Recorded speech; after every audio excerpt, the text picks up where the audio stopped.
My name is Carol, I'm 67 years old, and at my own family dinner, my daughter-in-law told me to sit at the far end of the table like I was a stranger. Before I tell you how that dinner ended with the reading of my husband's real will, and left her speechless, let me know where you're watching from in the comments. It helps to know I'm not alone in this. The air in my dining room was thick enough to choke on. You know the feeling. When a room is full of people smiling but none of it is real. The polished silverware gleamed under the chandelier. The crystal glasses sparkled. But it all felt like a stage set for an execution. My execution. My daughter-in-law, Tiffany, was presiding over it all like a queen holding court. She had called it a family legacy dinner. Legacy. That word felt like a joke. Her smile was wide, perfect, and never once reached her eyes. Those eyes, sharp and calculating, darted around the table, making sure her performance was being appreciated. My son, David, her husband, sat next to her, staring at his plate as if the answers to the universe were hidden in the mashed potatoes. His shoulders were slumped, the way they always were when Tiffany was in charge, which was always. And then there was Mr. Albright, our family lawyer, seated on my other side. He'd been my late husband Frank's lawyer, then our lawyer for over 30 years. He was a steady, quiet mountain of a man, and tonight, his presence felt like the only solid thing in the room. Tiffany had insisted he be here. To make sure all the inheritance paperwork is clear and simple, she'd said with that sugary voice of hers. I knew what that meant. Simple for her. My grandchildren, Mason and Sophie, were the only honest souls at the table. They fidgeted in their seats, their bright, innocent eyes taking in the strained silence of the adults. Then Sophie, my little 8-year-old ray of sunshine, tugged on my sleeve. Grandma, sit with us, she whispered, her voice a tiny bell in the heavy silence. Mason, her 10-year-old brother, nodded eagerly. Yeah, Grandma. Right here. He pointed to the empty chair between them. My heart ached with love for them. It was a lifeline, that simple request. I started to shift my chair, a real smile finally gracing my lips. But then Tiffany's voice cut through the air, sharp and smooth as glass. Carol, dear, she cooed, the word dear sounding like an insult. Why don't you sit at the far end tonight? We need this space here for the important discussion. Felt like a physical blow. The far end. The lonely chair at the head of the table, isolated, removed. The place you put a guest you were merely tolerating. In my own home. In the chair where my husband used to sit. The humiliation was a hot flash crawling up my neck. Every eye at the table swung to me. My cousin, David's aunt, looked down at her lap, embarrassed for me. David, my son, my own son, wouldn't even look at me. He just took a sudden deep interest in his water glass. His silence was his answer. He was letting this happen. For a moment the world seemed to slow down. I could have cried. I could have argued. I could have stood up and walked out of that room and never looked back. The old Carol, the one from 6 months ago, would have done just that. She would have retreated to her room. Her heart shattered into a million pieces. But I wasn't that woman anymore. Instead, I took a slow, deep breath. And I smiled. A small, simple smile. The kind you give someone when you know a secret they don't. Of course, Tiffany, I said, my voice soft but steady. I stood up. I saw the flash of triumph in her eyes. She thought she'd won. She thought she'd finally put the old woman in her place. I felt the weight of every gaze follow me as I took a step away from my chair. I walked past my grandchildren, giving their shoulders a gentle squeeze. I walked past my son, who still refused to meet my eyes. I walked right past the seat of shame at the end of the table. And I pulled out the empty chair right next to Mr. Albright, the lawyer. The scrape of my chair against the hardwood floor was the only sound in the room. It sounded like a line being drawn in the sand. I sat down, smoothed the napkin on my lap, and looked up. The room shifted. Tiffany's smile was gone, replaced by a flash of pure fury before she masked it again. David finally looked up.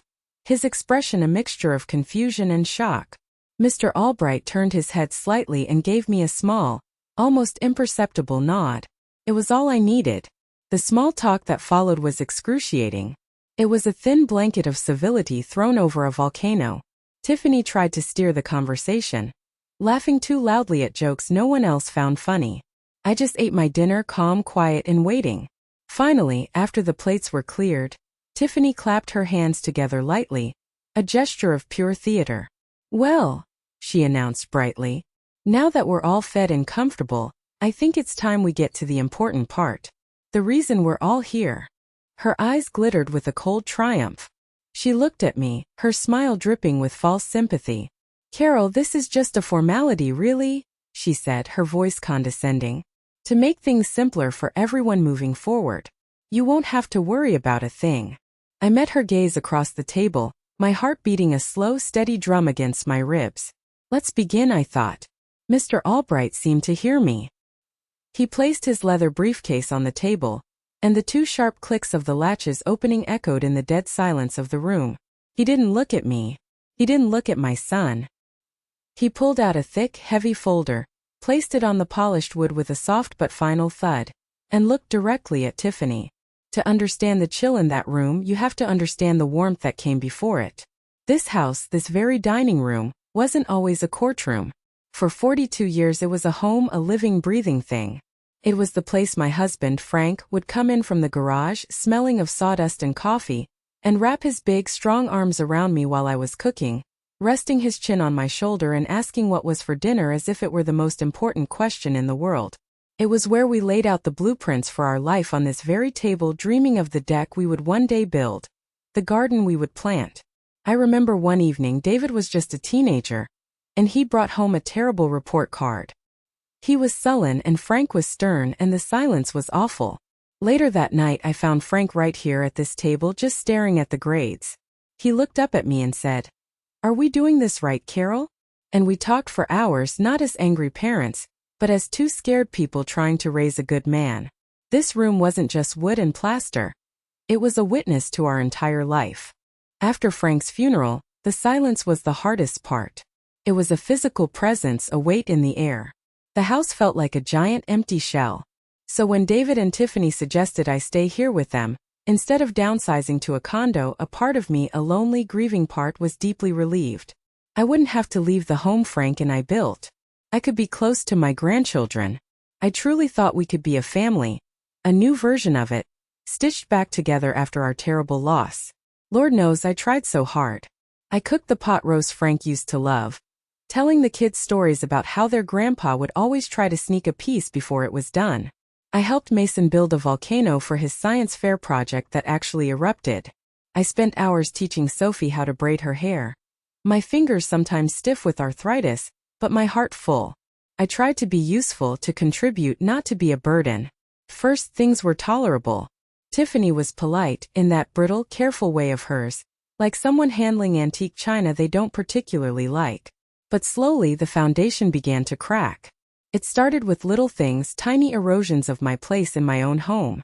She'd rearranged the furniture in the living room, moving the big, worn armchair where Frank always sat to read the paper into a dark corner, as if she were trying to erase the dent his body had left in the cushions. She started commenting on my gardening, Frank's other great passion. "Carol, I read that these kinds of roses are very high maintenance. Maybe we should plant something more practical."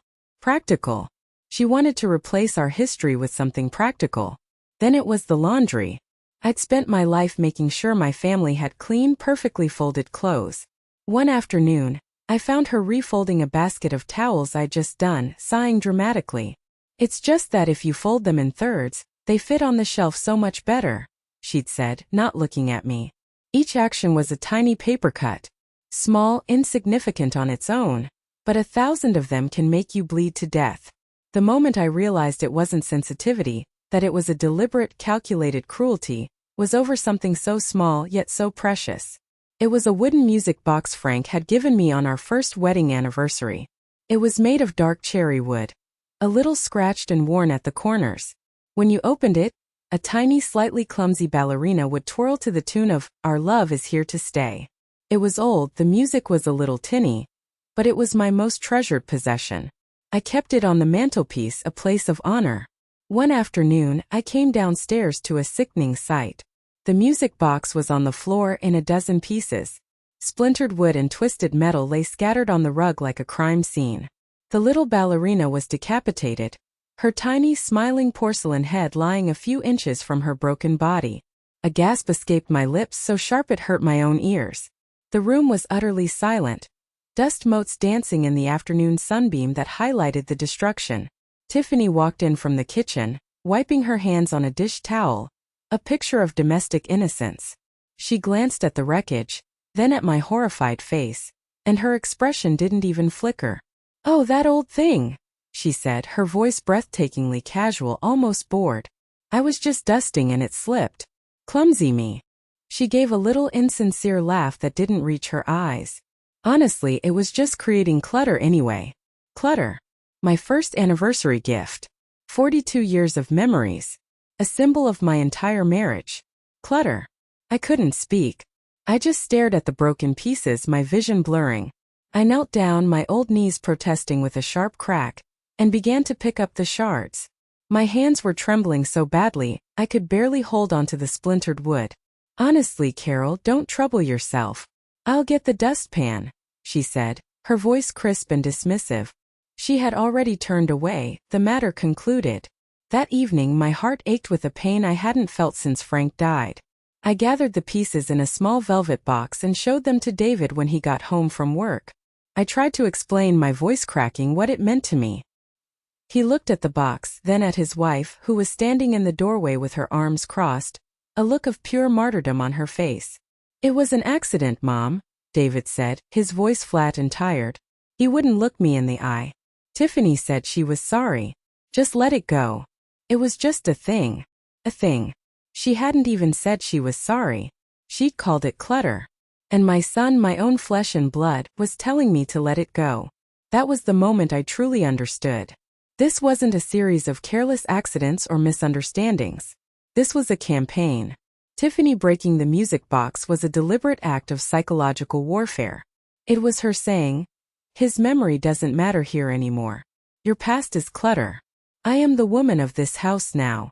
But David's dismissal, that was the truly horrifying message. Told me I was alone. At least, that's what I thought, until I overheard the whisper that became a war.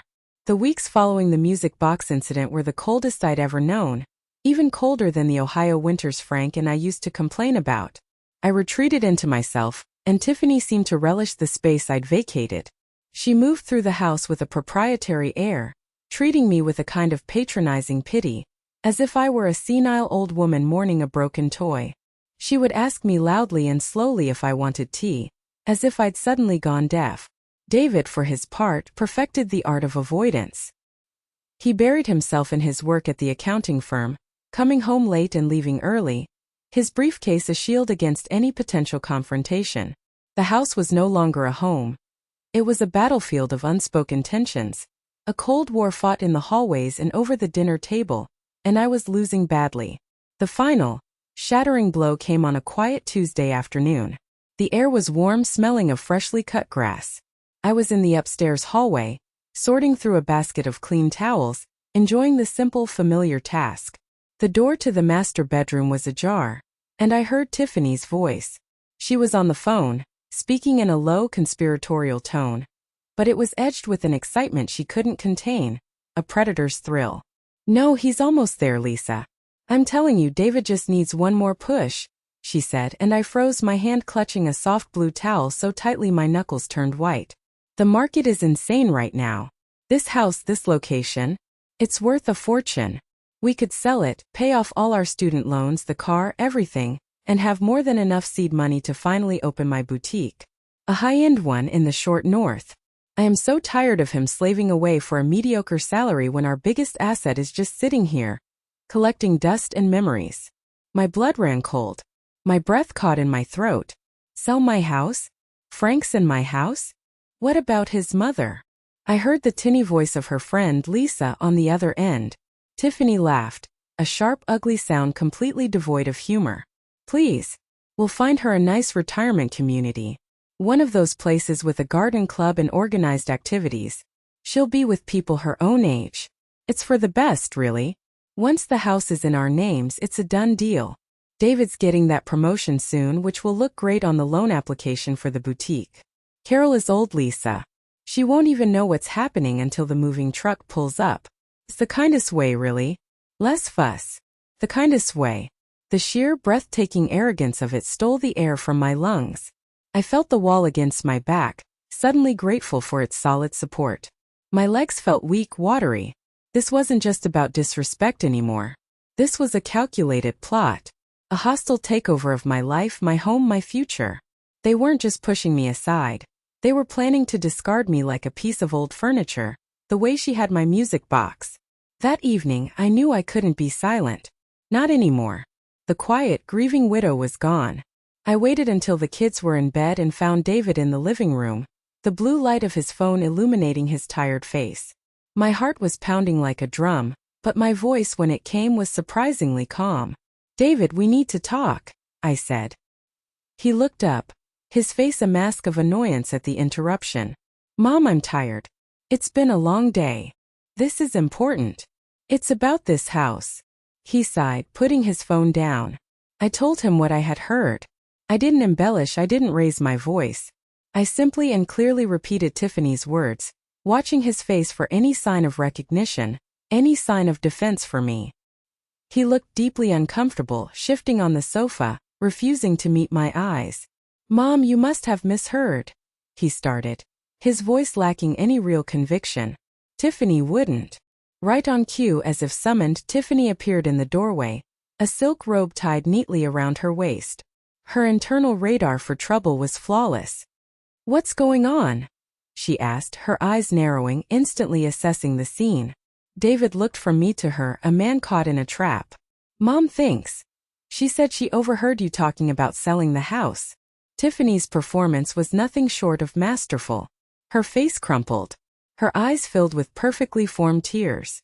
She rushed to David's side, clutching his arm as if for support. "Oh, David, I can't believe this," she sobbed, burying her face in his shoulder, her voice muffled but perfectly audible. "I knew she was unhappy here. I knew she didn't like me. But I never ever thought she would make up vicious lies to try and turn you against me. How could you, Carol?" She looked up at me, tears streaming down her cheeks. "After everything I do for this family? I quit my job to raise your grandchildren. I run this house. I try so hard to make this a home for everyone." It was breathtaking. The audacity. The sheer, venomous dishonesty. I stood there, utterly floored, speechless. David, my son, wrapped his arm around her, comforting her, stroking her hair. He looked up at me, and his face was a mask of disappointment and utter exhaustion. It was the look of a man who just wanted the noise to stop, who would do anything for the path of least resistance. And in that moment I was a mountain of resistance. "Mom, please," he said, his voice low and firm, each word a separate stone thrown at me. "Stop causing trouble. Tiffany is my wife. I don't want to hear another word about this. You're upsetting her. You're upsetting me. Just try to get along." Trouble. I was causing trouble. By trying to protect the only thing I had left of his father. By trying to protect my own future from being sold out from under me for a designer clothing store. He had heard her lies and my truth, and he had made his choice. That night, in the house my husband and I built brick by brick, I felt like a complete stranger, an intruder in my own life. They saw me as a relic, an obstacle, a problem to be managed until I could be disposed of. But they forgot one thing about relics: they are built to last. And this one was about to fight back. I didn't sleep a wink that night. I sat in the dark in my bedroom, in the old armchair by the window, staring at the photograph of Frank on my dresser. The tears didn't come. The heartbroken, helpless woman from the night before was gone. Grief had burned away, and what was left was something cold, hard, and clear as ice: rage. A pure, clean rage. By the time the first gray light of dawn began to creep into the room, I had a plan.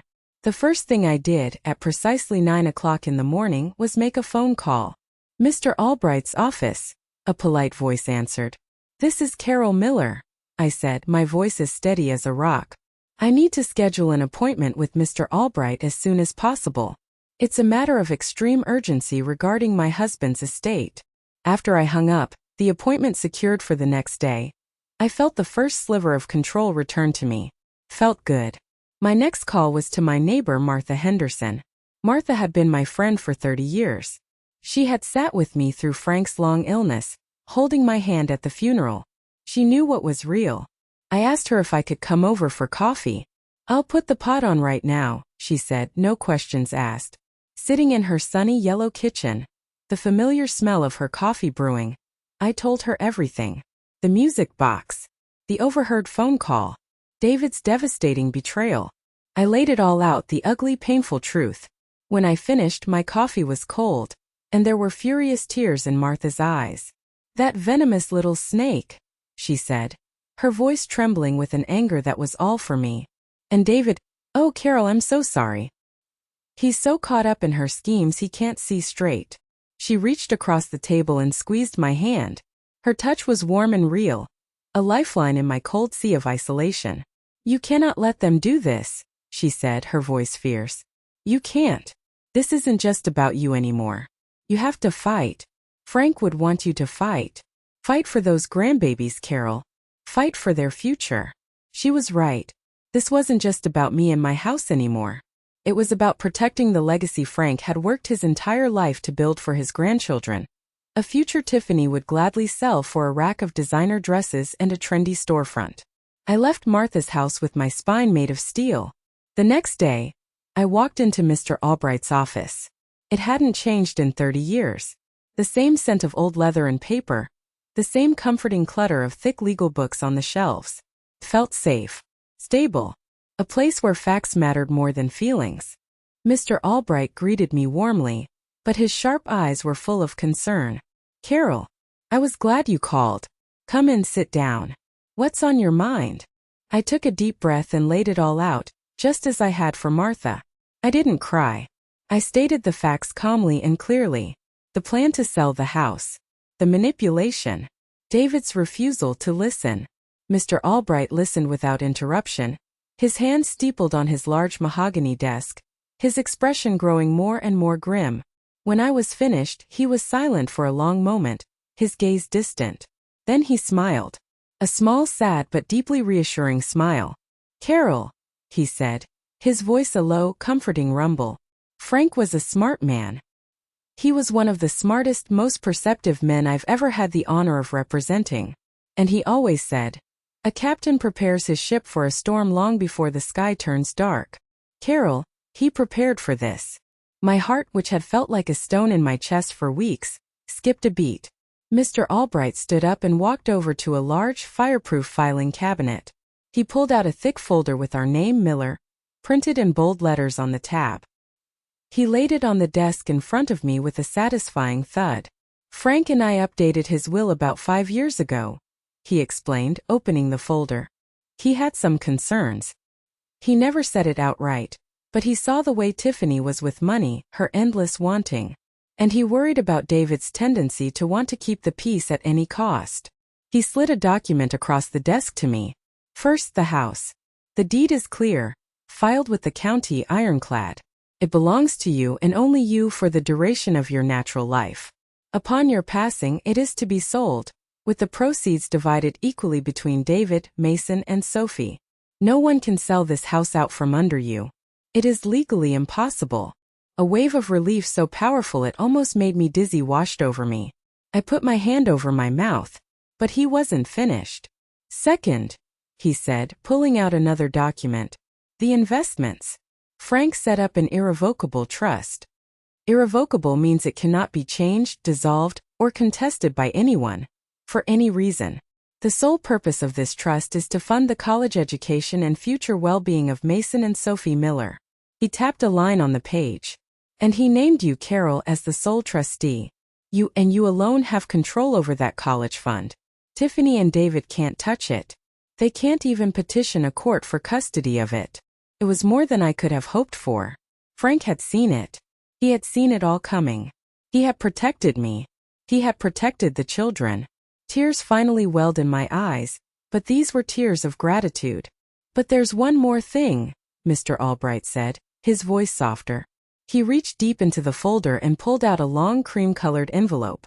It was sealed with a dark blue wax stamp bearing Frank's initial, F. My name was written on the front in his familiar, strong, slanted handwriting. "He left this with me," Mr. Albright said gently, "with very specific written instructions. It was to remain here in this vault, sealed unless, and I quote, 'there is ever any dispute or dishonor brought upon my family regarding my inheritance.'" He instructed me that if that day ever came, this letter was to be opened and read aloud, in front of the entire family. I stared at the letter, my husband's handwriting swimming before my eyes. He was still here. He was still looking out for me. Leaving Mr. Albright's office, the Ohio sun felt warmer on my skin. I wasn't a victim anymore. I wasn't a sad old widow to be pitied and pushed aside. I was a guardian. I was a soldier protecting her husband's last wishes. Tiffany wanted a war over property. I was ready to give her a lesson about love and loyalty. And I had one final powerful message from Frank to deliver myself. And so we returned to the dinner. The family legacy dinner.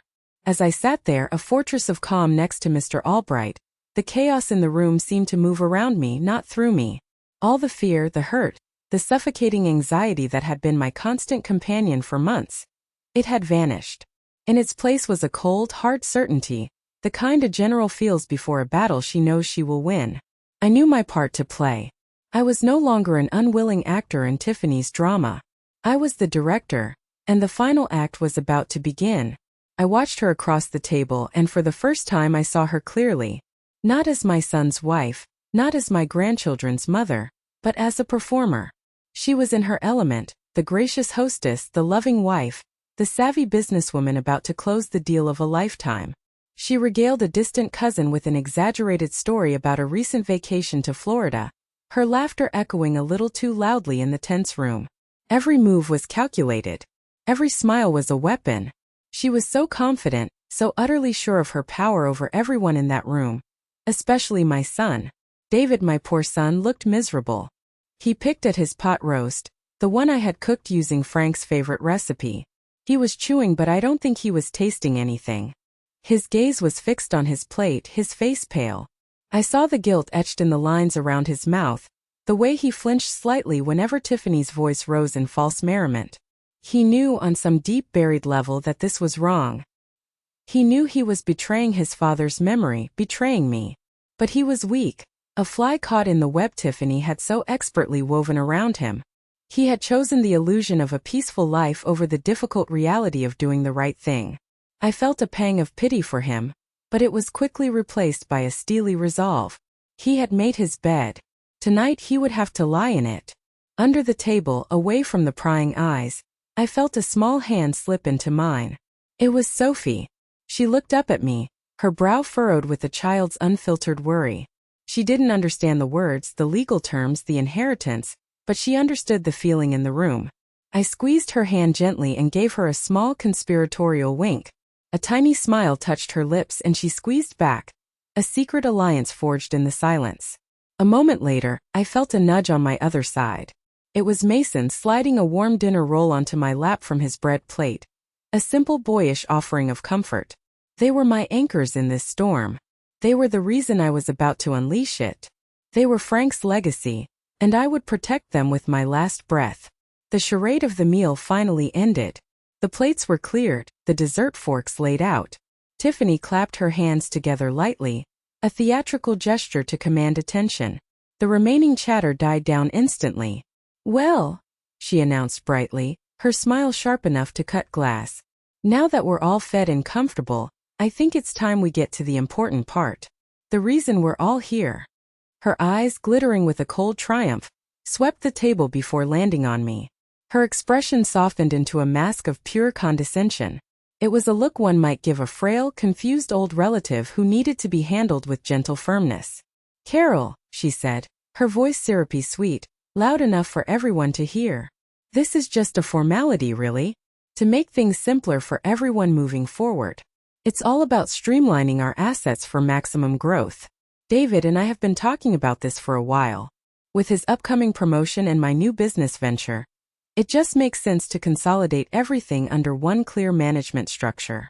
She paused, letting her meaningless corporate jargon hang in the air. "You won't have to worry about a thing. We'll handle all the complicated financial details from here on out." Worry about a thing. The words were a public branding of my incompetence. She was patting me on the head, telling me the adults were handling things now. She was so sure of herself. She looked at me like I was a piece of antique furniture, a relic from a bygone era that was about to be hauled away to make room for something new and shiny. She had no idea the auction was over, and I already owned the entire house. I simply met her gaze and held it. I didn't flinch. I didn't speak. I just waited, letting my silence become its own response. I watched as Mr. Albright, with the deliberate slowness of a man who knows the weight of the moment, placed his worn leather briefcase on the table. The sound of the two sharp clicks as he undid the brass latches seemed to reverberate through the silent room. He didn't rush. He opened the lid, his face as impassive as a judge. He reached inside and pulled out a thick folder, bound with a faded red string. He placed it on the polished wood of the dining table with a soft but final thud that seemed to shake the entire room. He looked directly at Tiffany, his eyes cold and professional over the rim of his glasses.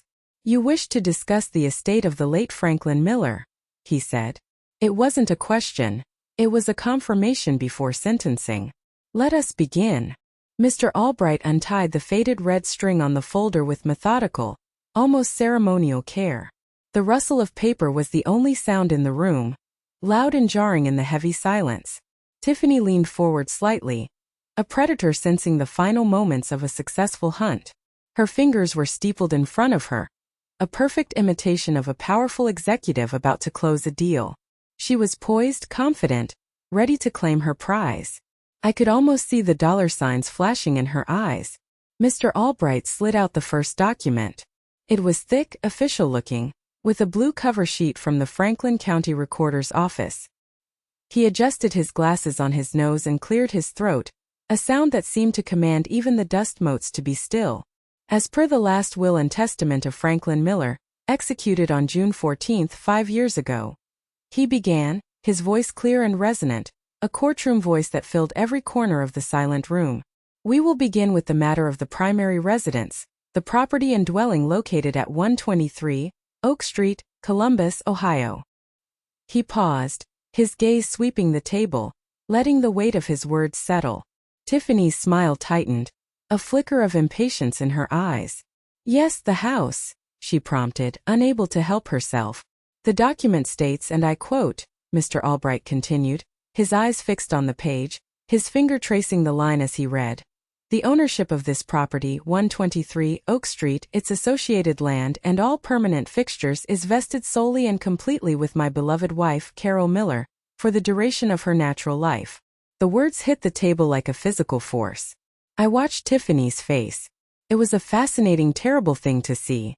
The smug confidence didn't just fade. It shattered. It was like watching a porcelain mask fall to the floor. Underneath was stark, slack-jawed disbelief. The carefully applied blush on her cheeks couldn't hide the waxy pallor that spread across her skin. "What?" The word was a strangled whisper, barely audible. She looked from the document to Mr. Albright, then to David, her eyes wide with a mixture of shock and furious accusation. That can't be right. "That's the old deed," you said. David and I agreed. "We had a plan." Mr. Albright looked up from the paper, his gaze pinning her to her chair. "What you and David agreed upon is irrelevant, Mrs. Miller," he said, his voice now laced with a cold, hard ice that made even me shiver. "The law and Frank's legally binding and properly filed last wishes are what matter. This document is ironclad. This house belongs to Carol. End of story." David stared at the document as if it were a venomous snake poised to strike. "But," Dad told me, "we always talked about keeping the house in the family." He stammered, looking helplessly at his wife's thunderous face. "He did, David," I said softly, speaking for the first time since the proceedings began. Everyone turned to me, surprised I had a voice. "He kept it in my name. Because I am this family. I am the matriarch." Frank understood that. Tiffany finally found her voice, and it was shrill, ugly. "This is absurd. It's an old will. It's outdated. We need to update it. It's not practical.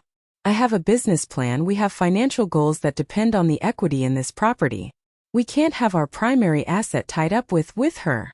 She didn't even have the decency to use my name. I was just her. An obstacle. A complication on her balance sheet." Mr. Albright didn't even flinch at her outburst. He simply turned a page. "The will is perfectly valid, and was reaffirmed by your late father-in-law less than a year before his passing. He also included a specific clause, stating that these particular provisions regarding the primary residence were unchangeable by any party, for any reason. The silence in the room was deafening. The distant cousin was now staring so intently at the floral pattern on her plate, she might have been trying to memorize it. My grandchildren were looking back and forth between the adults, their small faces filled with a growing fear. I turned my head and looked directly at Tiffany, the woman who had tried to banish me to the end of the table. The woman who had called my most precious memory clutter. The woman who had planned to ship me off to a home and sell my life's work for a clothing store. And I smiled. The same calm, quiet smile I'd given her when she tried to humiliate me. Felt like a weapon now. "You wanted me to sit somewhere else, Tiffany," I said, my voice still soft, but it carried across the table with the clarity of a ringing bell. "But in my own house, I believe I'll sit wherever I please." The sharp, collective intake of breath from around the table was my victory.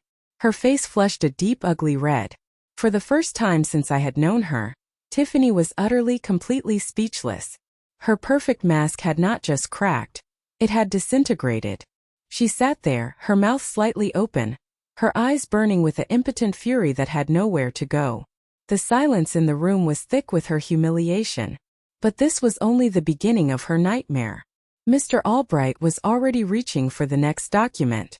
Before Tiffany could even begin to form a counterattack, before she could gather the scattered fragments of her composure, Mr. Albright slid another set of papers from the folder. This stack was even thicker than the first, bound with a sturdy metal clip. He placed it squarely in the center of the table with a decisive tap. "Next," he announced, his voice a calm, implacable force that cut through the tension.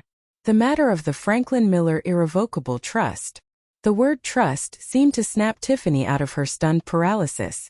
I saw a flicker of something in her eyes.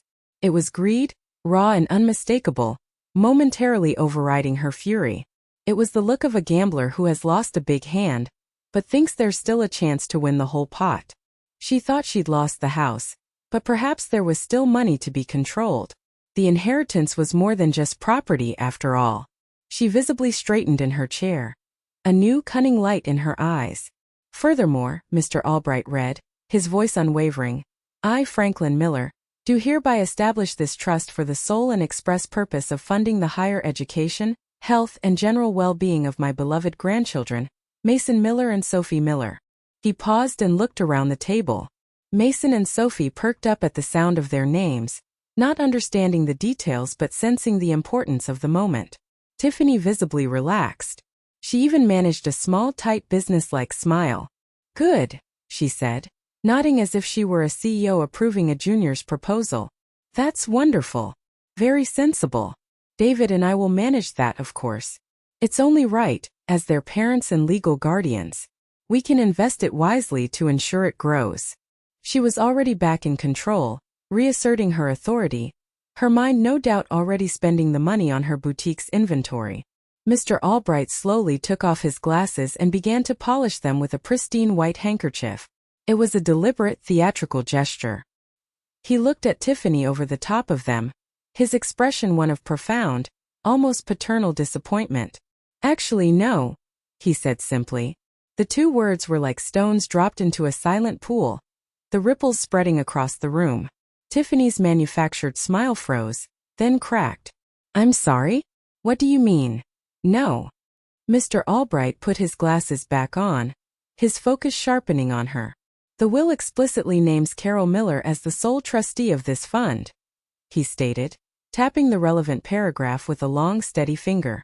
"It grants her, and her alone, absolute and total authority over any and all disbursements from the trust. The language is very specific, drafted to be impenetrable."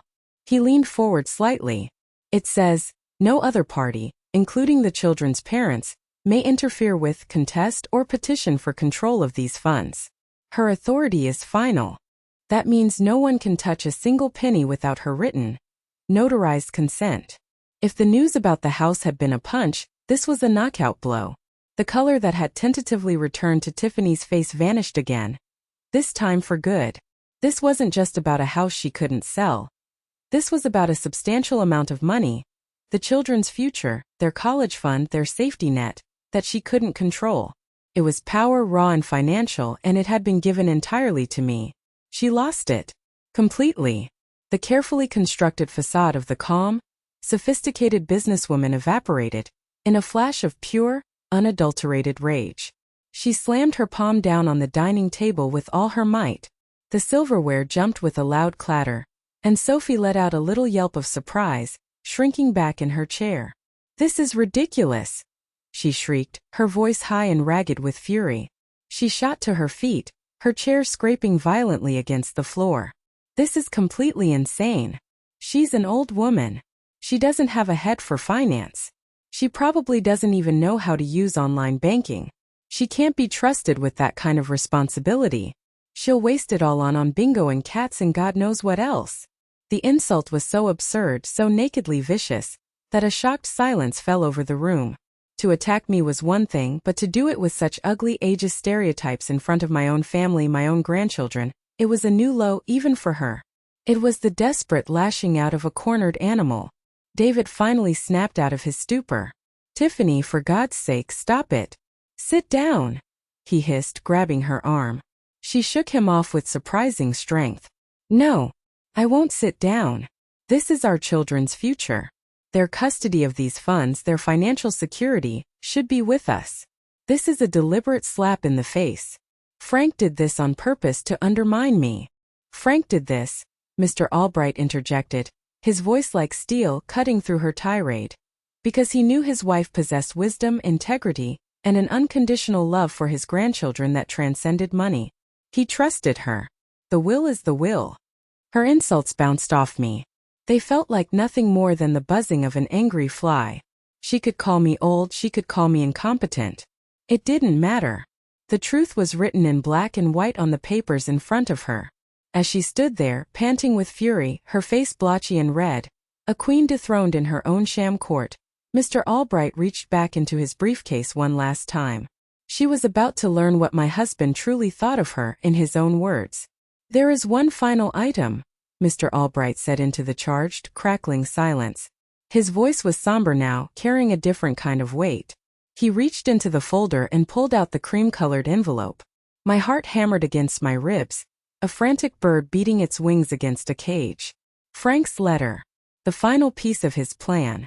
The part one hadn't known about until that day in the lawyer's office. He held it up for everyone to see. The dark blue wax seal with Frank's initial was unbroken. "As I explained to Carol earlier, Frank left this with me under very specific, notarized instructions," he said, his gaze sweeping the table and landing on David. "It was to remain in my firm's vault, sealed unless, and I quote, there is ever any dispute or dishonor brought upon my family regarding my inheritance. I believe this evening, regrettably, qualifies as such an event." Tiffany stared at the envelope as if it were a bomb. David looked like he'd seen a ghost. Mr. Albright took a small, silver letter opener from his jacket pocket. The sound of it sliding carefully under the wax seal was a soft, final slice. He unfolded the single heavy sheet of stationery within. The silence in the room was absolute. Even the house seemed to be holding its breath. He began to read. "My dearest family," he started, and the sound of Frank's words, even spoken in another man's voice, filled the room and silenced everything else. It was like he was right there with us. "If you are hearing this, it means my heart is no longer beating, and worse, the harmony I tried to build in our family has been broken. It grieves me to think I could not be there to prevent it, to guide you. But a man must prepare for the storms he may not be around to see. So, I leave you with these final thoughts, my last will and testament of the heart." Mr. Albright paused, and his eyes met mine for a brief, compassionate moment. "To my Carol, my anchor, my beautiful bride. 42 years. You were my beginning and my end. You took a young foolish boy with sawdust in his hair and dreams too big for his pockets, and you gave him a life he never dreamed he deserved. I remember one night years ago when David was sick with a fever, and you stayed up with him all night just humming to him. I watched you from the doorway and I thought that is what strength looks like. Not loudness, but a love so fierce it holds the world together. This house is not made of wood and nails, my love. It is made of our laughter, our tears, and your unending strength. It was always yours. I was just lucky enough to live in it with you. Thank you. Thank you for everything." I love you always. I felt a tear slide down my cheek, hot and swift. I didn't wipe it away. It felt like a kiss from him one last time. Mr. Albright cleared his throat, his own voice thick with emotion, and continued, his voice now directed at my son. To my son, David. My boy. I am so proud of the man you have become. You are kind, you are intelligent, and you have a good heart.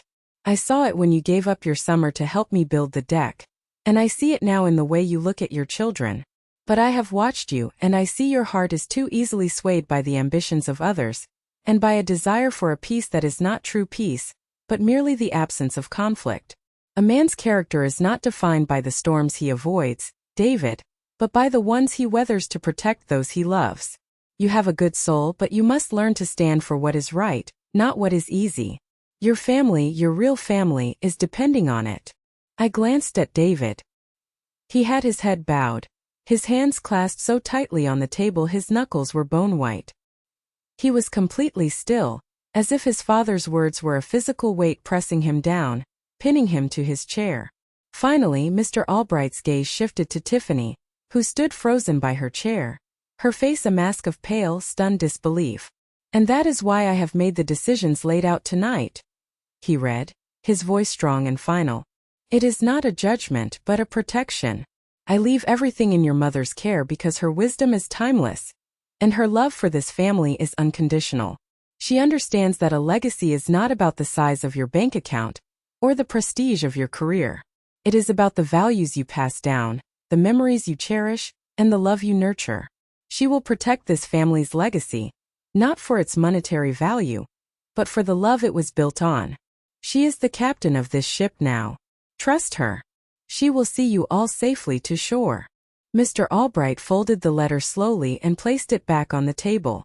With all my love, forever, Franklin Miller. The letter was finished. The last echo of Frank's voice faded.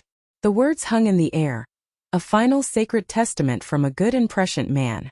The silence that followed was different. It wasn't tense. It was heavy with truth, with love, with sorrow. And then a sound broke it. A choked rag sob. It came from David. He had finally broken, burying his face in his hands, and his broad shoulders were shaking uncontrollably. The sound of my son weeping for the father he had lost, and for the man he had failed to be, was the sound of the end of the war. The money, the house. None of it mattered in that moment. All that was left was the truth. Tiffany stared at her weeping husband, then at the letter on the table as if it were poison. Then finally, her gaze fell on me. Her face was a canvas of raw, unfiltered emotions. A flash of pure hatred, a wave of crushing humiliation, and the stark, empty look of utter defeat. The game was over, and she had lost in a way she never could have anticipated. It wasn't just a legal or financial loss. It was a total public moral annihilation. Frank, the man whose legacy she had tried to hijack for her own ambition, had from beyond the grave seen her, judged her, and protected his family from her. She didn't scream or argue. There were no more theatrics left. Without another word, she turned on her heel, her back ramrod straight. She didn't storm out. She walked stiffly, a mechanical doll whose strings had been cut. We heard her quick, sharp footsteps on the hardwood floor of the entryway, the sound of her grabbing her purse from the hall table, and then the front door opened. It didn't slam. It closed with a quiet, decisive click that was somehow more final than any slam could have been. The sound of her car starting in the driveway and speeding away was the end of a chapter. The other relatives at the table, who had been sitting like statues in a museum for the last hour, finally exhaled. The spell was broken. They had been unwilling witnesses to the complete implosion of a family. David's aunt, a kind woman named Clara, was the first to move. She came over and put a hand on my shoulder, her eyes full of a sad understanding. "Carol, I'm so sorry you had to go through that," she whispered. I just nodded, too emotionally exhausted to form words. One by one, they made their quiet exits, murmuring condolences and apologies, their haste to leave the scene of the carnage palpable. They were escaping the wreckage. Soon, only Mr. Albright remained. He began packing his briefcase with the same deliberate care he'd unpacked it. "Carol," he said softly, his professional demeanor softening into the warmth of an old friend, "my work here is done. Frank would be proud of you tonight. Very proud. He squeezed my arm, gave a long sad look toward David's shaking shoulders, and let himself out, leaving the front door slightly ajar. Now it was just us. Me, my sobbing son, and my 2 grandchildren, who had sat through this entire ordeal with wide, frightened eyes, their dessert untouched. Sophie was the first to move. She slid off her chair and came to my side, her little body trembling. She wrapped her small arms around my waist and buried her face in my dress, holding on tight. Mason followed, ever the little man, trying to look brave, but his lower lip was quivering. He came and stood close, his hand finding mine and gripping it hard. Their solid, warm presence was the only thing that felt real in the surreal landscape of the evening. Finally, David lifted his head from his hands. His face was a wreck. It was blotchy and swollen, his eyes red-rimmed. He looked lost. He looked like the little boy who used to run to me when he fell off his bike, his face scraped and tear-streaked. He looked at me, and the years of distance, of walls built by his wife's ambition and his own weakness, seemed to crumble away into dust. "Mom!" he croaked, his voice thick with a grief so profound it was painful to hear. "I am so sorry." The words were torn from him, raw and agonizing. "I was so stupid. So weak. I let everything. Mom, I let you down. I let Dad down." I walked around the table and stood behind him. I didn't hug him. It wasn't time for that yet. The wounds were too fresh, the betrayal too deep for a simple hug to fix. Healing would be a process, not a single moment. Instead, I placed my hand on his trembling shoulder. It felt frail under my touch. "The letter said you have a good soul, David," I said quietly, my voice tired but clear. "It's still in there. I know it is. It's time to start listening to it." He nodded, unable to speak, and dissolved into fresh tears, his body shaking with the force of his regret. I stood there for a long time, my hand on my son's shoulder, my grandchildren clinging to my side, in the quiet of the dining room that was, once again, indisputably mine. The storm had passed, leaving behind the wreckage of lies and deceit. There was so much to rebuild. It would take time, maybe years, to heal the damage done. The path to a real divorce for him and Tiffany would be messy and painful, I was sure. But for the first time in a long time, as the cool night air drifted in through the open door, the air in my home felt clean again. It's been 6 months since that dinner, the night I now call the reading. The silence in this house is different now. It's not the heavy, oppressive silence of a Cold War. It's a peaceful silence, the comfortable quiet that exists between people who don't need to fill every moment with noise. It's punctuated by the sounds of life. The sound of Mason practicing his guitar in his room, the same 3 chords over and over again. The sound of Sophie laughing as she chases our new puppy, a little golden retriever named Frankie, around the backyard. It's the sound of a home healing stitch by stitch. Tiffany moved out that night and never came back. I received a letter from her lawyer a few weeks later, full of bluster and threats, but it was just noise. She and David are in the middle of a very messy divorce. I don't ask for details and he doesn't offer them, but I see the strain it takes on him. He and the kids live here with me now, in this big old house that suddenly doesn't feel too big at all. It's not a permanent solution, but for now it's what we all need. We are a family learning how to be a family again, finding our rhythm. David is a different man. He's quieter, more thoughtful. The driven, stressed-out man who was always trying to please his ambitious wife is gone. In his place is a father who is present, a son who is trying to reconnect. He comes home from work at 5:30 now. He helps Mason with his math homework. He reads Sophie a bedtime story every night. He talks to me. Really talks. He tells me about a difficult client at his office, asks for my advice on how to handle a disagreement. He is finally the man his father always knew he could be. Some evenings we just sit on the back deck that he and Frank built all those years ago, drinking iced tea and watching the sunset paint the Ohio sky. We are slowly, carefully rebuilding the bridge that Tiffany so methodically tore down. It's not perfect. There are still scars, and his guilt is a shadow he still carries. But it's real. My favorite time of the week is on Saturday mornings. The garden out back was always Frank's pride and joy, his sanctuary. After he passed, it became overgrown, a tangle of weeds and sorrow. But now Mason, Sophie and I spend our mornings out there, our hands in the dirt. I'm teaching them how to tell a weed from a flower, how to stake up the tomato plants just like their grandpa used to. Last week, I found one of Frank's old, rust-stained trowels and I gave it to Mason. The handle was worn smooth from his grandfather's grip. Watching him use it, his face serious with concentration, I felt a connection, a line of legacy passing from one generation to the next. This is my legacy now. It's not in a bank account or a property deed. It's in the soil on my grandchildren's hands. It's in the stories I tell them about their brave, wise grandfather. It's in the feeling of safety and unconditional love that now fills every room of this house.